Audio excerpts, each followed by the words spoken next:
En cette période si particulière pour notre économie, la Poste est aux côtés des entreprises de toute taille, des grandes et des petites, et aux côtés de nos citoyens pour accompagner du mieux possible cet effort de relance et de reprise.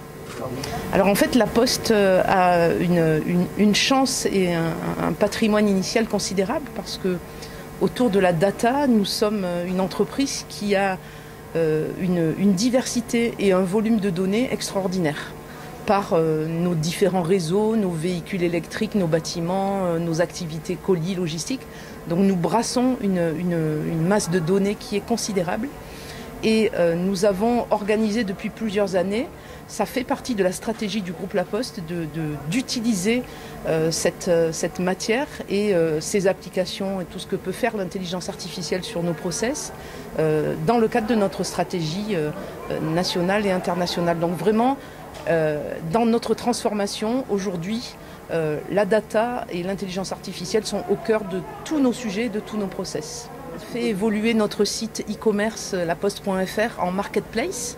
Une marketplace, c'est quelque chose qui s'appuie sur notre cœur de métier historique, qui était l'expédition de documents et de colis, et qui s'est ouvert à d'autres partenaires, donc des fournisseurs de matériel, par exemple, en relation avec ce monde-là, d'imprimantes, de fournitures de papeterie, etc.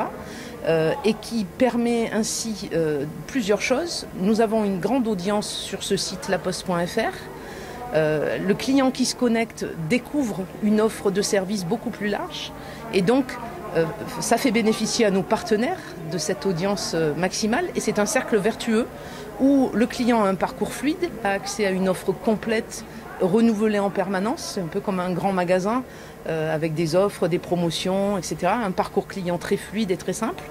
Et nos partenaires, eux, bénéficient de cette manne de visiteurs. Et c'est un système qui s'enrichit tout seul et c'est un peu le principe d'une plateforme. Enfin voilà, c'est un service élargi, complet. En région, on fait remonter des sujets, des initiatives. On a par exemple Ma Ville, Mon Shopping, qui est une plateforme là aussi, qui permet à des collectivités d'accompagner des commerçants vers une expérience de e-commerce. Par exemple, donc c'est une plateforme, un commerçant qui adhère va pouvoir ouvrir une petite boutique en ligne en postant des photos de ses produits et du coup derrière l'infrastructure de Ma Ville, Mon Shopping lui permet de devenir e-commerçant sans avoir toutes les préoccupations de gestion de site, de gestion de logistique, de stock et de paiement.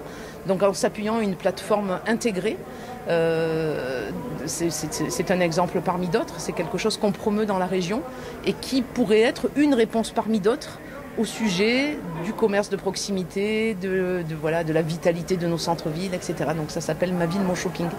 Sinon, on a une filiale du groupe qui s'appelle Stuart, qui fait de la livraison de repas à domicile, un peu comme de grands concurrents américains, on va dire. Sauf que Stuart ne s'accapare pas les données des restaurateurs. Il agit en marque blanche et il fournit le transport d'un point A à un point B. Et grâce à la data et à l'intelligence artificielle, on peut optimiser les tournées, optimiser l'expérience client, réduire l'empreinte écologique par exemple, en améliorant les parcours, etc. Donc là aussi, Stuart est implanté à Aix-en-Provence et à Marseille. Et c'est une belle référence. Dans la région, on est par exemple sur Marseille en ce moment dans le cadre de toute notre réflexion sur les services, l'offre de services et la proximité. Ce sont les facteurs qui ont distribué les masques, alors pas qu'à Marseille, hein, sur tout le territoire national, mais en particulier récemment à Marseille, aux personnes les plus vulnérables sur la demande du gouvernement. Donc ça a été une grosse opération logistique qui malheureusement est peut-être amenée à se répéter. Donc ça c'est une preuve de réactivité et de service au plus près des usagers, hein, des gens qui sont peut-être un peu coupés du numérique et qui en ont pour le coup vraiment besoin. On a quelques projets immobiliers ou d'organisation qui avancent également avec une très grande plateforme colis qui vient d'ouvrir dans le massif de l'Estérel et qui est en phase de montée en charge pour pouvoir gérer l'augmentation du colis qu'on connaît depuis le début du confinement et la future période de Noël à venir. Et puis on continue à investir dans la rénovation de nos bureaux, dans des partenariats sur des nouveaux points d'implantation, par exemple avec le département sur les maisons du bel âge. Voilà, donc des sujets importants parce que le groupe est large et les activités sont nombreuses. La Poste Colbert, c'est pour bientôt l'inauguration? Alors là, c'est notre sujet préféré. Ouais. Le bâtiment nous sera livré par Vinci début octobre.